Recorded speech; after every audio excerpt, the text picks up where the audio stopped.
Hi everyone, my name's Sasha. Thanks for being here. If you are someone who has ever experienced wellness overwhelm, you are not alone. I've spent the last 10 plus years investigating different wellness practices, what has worked well for me, what has worked well for other people, different healing modalities, different supplements, different lifestyle practices, etc. And I've learned a few things, but I've learned a lot. But most importantly, I've learned how to discern what is the right thing to do for right now, because the fact is there's so much information out there. It's so confusing sometimes because often there are scientific studies to back the claims of doctors saying completely opposite things, or of wellness practitioners or leaders, whatever you want to call them. One person is going to tell you that eating meat is essential for your health. The other person is going to tell you that it is essential to stop eating meat for the health of our bodies and the planet. And that goes on to practices like yoga and movement, what's quote unquote good versus bad for you, to even like meditation practices. One form of meditation might tell you to clear the thoughts, the other form might tell you to be aware of the thoughts.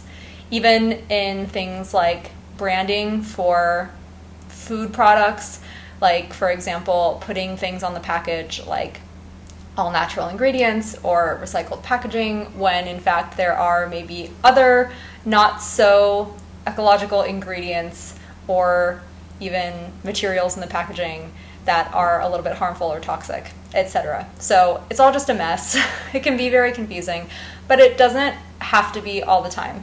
We can take I have 7 simple tools to discern what's important to us and what we can try and how we can stay curious while also surrounding ourselves with trustworthy professionals, support, whether that is a doctor, a therapist, a coach, a friend, a like-minded, trustworthy friend, etc.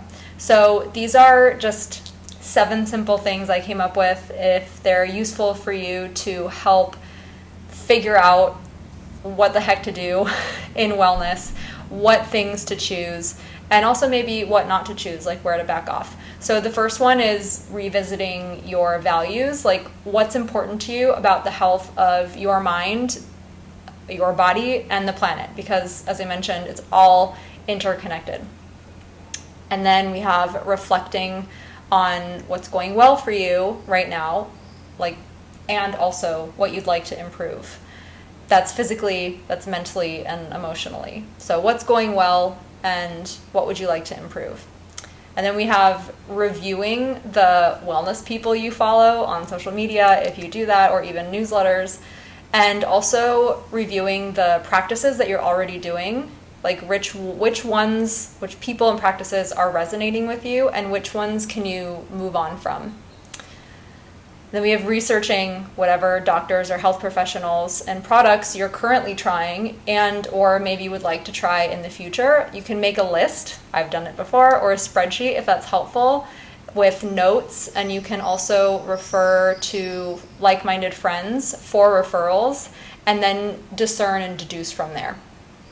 We have reinstating and regularizing 1 or 2 new or previously used practices and principles that feel good to you right now. Or maybe it's like a supplement you used to use, or a therapist you used to see, an acupuncturist you used to see, a fitness trend that you tried once and would like to go back to.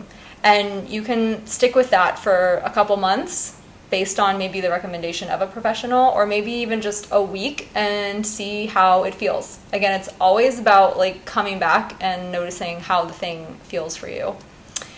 And then we have reconnecting often, as I just said, reconnecting often with yourself and your support system to stay grounded, to stay nourished, to stay alert and free of overwhelm, or at least more equipped to handle overwhelm if and when it arises, and also just to stay really ready to take action, even if that action is backing off. And the last one is remembering to take all of this with a grain of sea salt, to stay curious, stay true to your personal intentions, and not obsess about it like we do here in France often. It's balanced ish lifestyle mostly, and have fun with it. Explore. It's such a privilege to be able to explore this topic and these options. So take it with a little bit of lightness and a little bit of seriousness, because health is serious, and see how it goes. So I hope that helps. Let me know how you feel. Take good care.